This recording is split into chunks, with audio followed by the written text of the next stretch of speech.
Mani sauc Marika Priedīte, es esmu reklāmu producente, strādāju Umami Production, un parasti es atrodos kameras otrā pusē, bet šodien esmu piekritusi īsai sarunai ar baltu koku.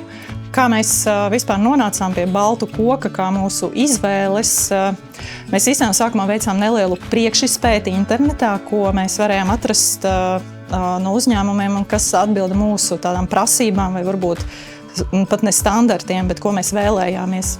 Tātad pirmkārt mums bija svarīgs īpašnieku sastāvs, lai tas ir vietējais uzņēmums, tad kā nākamais noteikti reputācijas jautājumi, vismaz tas, ko mēs varējām atrast internetā, lai tur viss ir kārtībā. Un trešais, lai mums arī sakrīt vērtības, lai mēs redzam mežu un īpašumu apsaimniekošanu tādās līdzīgās kategorijās, lai tad, kad mūsu tas mazais īpašums nonāks citās rokās, lai vismaz tā sajūta ir, ka tur viss būs pareizi.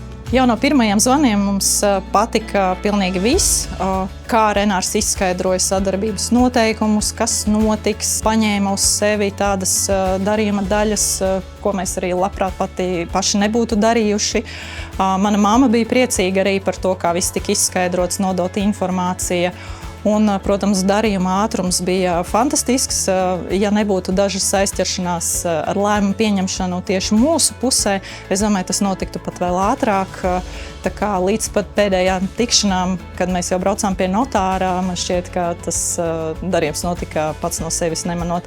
Jā, noteikti ieteiktu baltu koks kā darījuma partneri gan draugiem, gan ģimenei, jebkuram, kuram šāds darījums ir aktuāls.